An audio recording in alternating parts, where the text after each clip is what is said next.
secretly improving their roster this offseason. Trae Young, Jalen Johnson, Onyeka Okongwu, Zachary Risichet, Dyson Daniels, decent cap room subtracting Clint Capella and Karis LeVert, now adding in Tingis Pingis for 40 games. What did they do? Who the is this? Who the is Tingis Pingis? I never heard of Latvia. You drafted this kid. You stupid mother. You. And it's that latest addition that I want to talk about because in an offseason that is and is going to have some more crazy moves, I think this may be one of the more underrated transactions. Now, everything I'm about to say is barring that Porzingis is actually healthy, something he needs to be as he's going into a contract year. But a healthy Porzingis makes this Hawks team incredibly interesting, especially as there is a huge hole in the Eastern Conference with the Celtics and Pacers not competing at full strength next year. Health has always been an issue for Kristaps Porzingis, essentially his entire career. Really, ever since that ACL tear back in New York, his career's just never been the same, and he's only played over 60 games 3 times ever. Not to mention he left Boston with a pretty weak playoff showing. But that's not who Porzingis is, because a healthy Porzingis is statistically still a top 15 center, at least according to his PER, VORP, and win shares per 48. Porzingis is set to make about $30 million this season and is about to be on his 5th team. However, this is the last part of his major contract extension, meaning he is going to be a free agent into 2027. And I would honestly argue that if Porzingis doesn't remain healthy this year, Atlanta has no issue getting that money off of the books, and they'll probably be very happy in not re-signing him, and that means this could be the end of Tingis Pingis. So this is probably the most important year of his career. This is the year that could really decide if he remains in the league or not. Last year, Kristaps averaged 19, 7, and 2 on a pretty incredible shooting split for his size. Amongst all centers, his PER, value over replacement player, and his win shares per 48 minutes all ranked within the top 15 of all centers,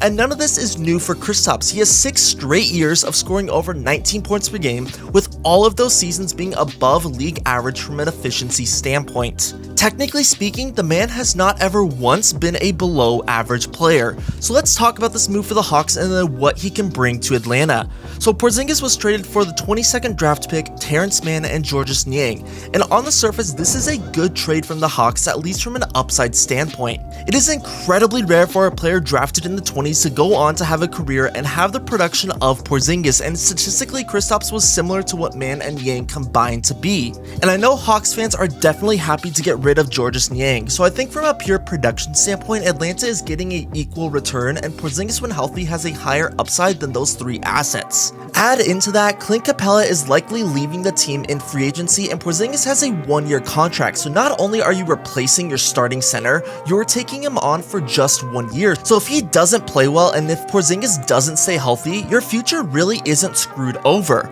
So this is overall a good move for Atlanta, and as a gambler myself, this is honestly a move that I like. But what is this going to look like on the court? First off is 3-point shooting. Without any other free agency moves, Porzingis is possibly going to be the best 3-point shooter on this team. 6 attempts on a 41% from the field is elite for a 7-footer. He actually only makes half a less 3-pointer per game on Trae Young while being nearly 7% more efficient, albeit Porzingis has easier attempts. But Atlanta overall struggled from 3 last year.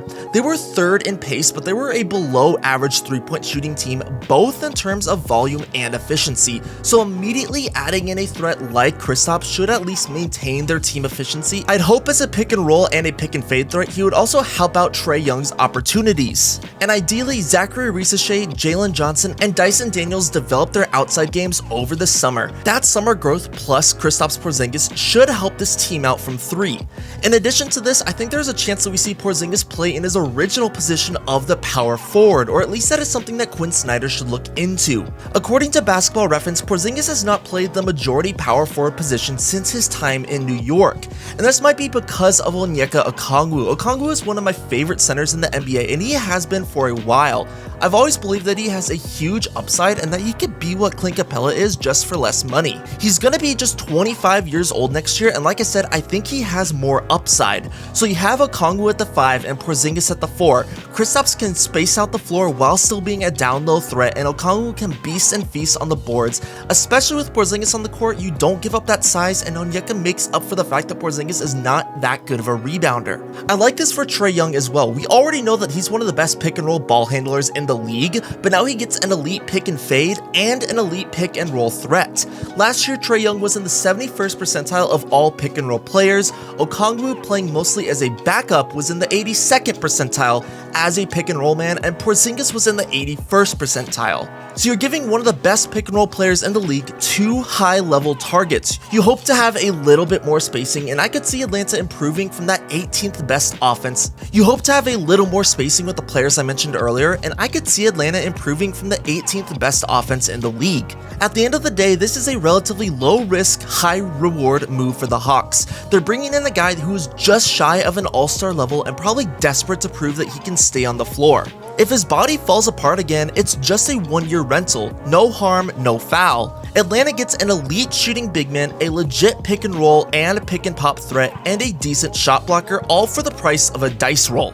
The Hawks are expected to stay active this offseason, and if they add in one more piece, this could be the year where they finally escape basketball purgatory. In a wide open Eastern Conference, even 40 games of Tingis Pingis might just be enough. If there are any other players or teams you want me to break down this offseason, let me know, but if you like this video, you know what to do, and I will catch you all later.